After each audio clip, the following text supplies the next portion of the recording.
Hello everyone, good morning, welcome to my new blog. তো আজকের দিনটা শুরু করলাম হচ্ছে মাসির বাড়িতে। এখন বাজে 7:30, আমি ঘুম থেকে উঠে গেছি। আর এখানের ওয়েদার ভীষণ ভালো আমাদের ইসলামপুরের তুলনায়। তো আর সকালে উঠেই চলে এসেছি ঠাকুর ঘরে ঠাকুর প্রণাম করতে। আর আমি তোমাদের সাথে শেয়ার করব মাসির বাগান। মাসি ফুলের থেকে পাতাবাহার বেশি পছন্দ করে, তাই অনেক রকম পাতাবাহারের কালেকশন আছে মাসির বাগানে। আর এখানে খুব সুন্দর একটা ফুলও ফুটেছে, আমি নামটা এখন বলতে পারছি না কারণ আমি ফুলের নাম অত জানি না। আর আজকের ওয়েদারটা এত সুন্দর, সকাল থেকে খুব সুন্দর হাওয়া দিচ্ছে আর মনে হচ্ছে খুব তাড়াতাড়ি বৃষ্টিও আসবে। এরপর চলে গেলাম ব্রেকফাস্ট করতে। আর মাসির বাড়িতে এসেছি, মাসির হাতে চাউমিন তো খাবোই, তো আকাশও খুব ভালোবাসে। তো ব্রেকফাস্ট করলাম হচ্ছে আমরা চা আর চাউমিন দিয়ে। আমরা খেয়েছি চা, কিন্তু আকাশ তো চা খায় না, তো আকাশ শুধু চাউমিন খেয়েছে। আর চাউমিনটা কিন্তু খুব ভালো। কালকে আমরা এসেছি বাড়ির থেকে, তো কালকের দিনটা ছিলাম। আজকের দিনটাও আমরা মোটামুটি কুচবিহারেই থাকবো। তারপরে আমি, মেসো মাসি আর আকাশ বেরিয়ে পড়বো। কোথায় যাচ্ছি খুব তাড়াতাড়ি তোমরা জানতে পারবে।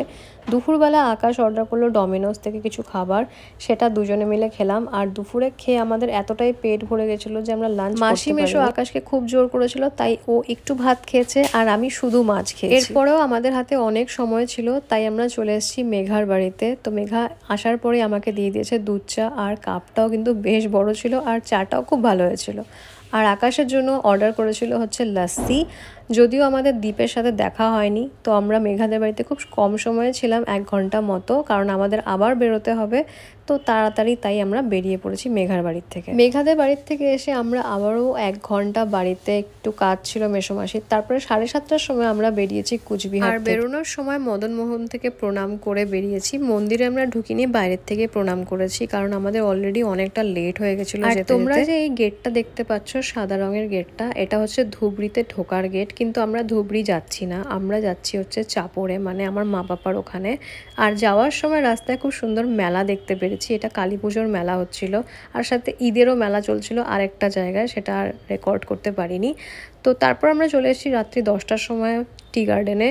তো সেখানে এখন ঢুকছি, আর মাও আমাদের জন্য ওয়েট করছিল, মা বাবা দুজনেই ওয়েট করছিল। আর বাগানে এসে দেখলাম বাগানের ওয়েদার তো আরও ভালো, মানে আমাদের সবার ঠান্ডা লাগছিল, আমরা কেউ ফ্যান চালাইনি আর ব্ল্যাঙ্কেট গায়ে দিয়ে ঘুমিয়েছি রাত্রিবেলা। তো ভাবতেই পারছো বাগানের ওয়েদার এতটাই ভালো ছিল। তো বাগানে গিয়ে আমরা একদমই টাইম নষ্ট করিনি, গিয়ে একদম ফ্রেশ হয়ে শুধু ডিনার করেছি আর বিছানায় চলে গেছি, কারণ পরের দিন সকালবেলা আমাদের অনেক তাড়াতাড়ি উঠতে। আর মা সব রেডি করে রেখেছিল, মানে রান্না বান্না তো করে রেখেছিল, সাথে আমাদের বিছানাও রেডি করে রেখেছিল যে আমরা খেয়েই ঘুমিয়ে পড়তে পারি।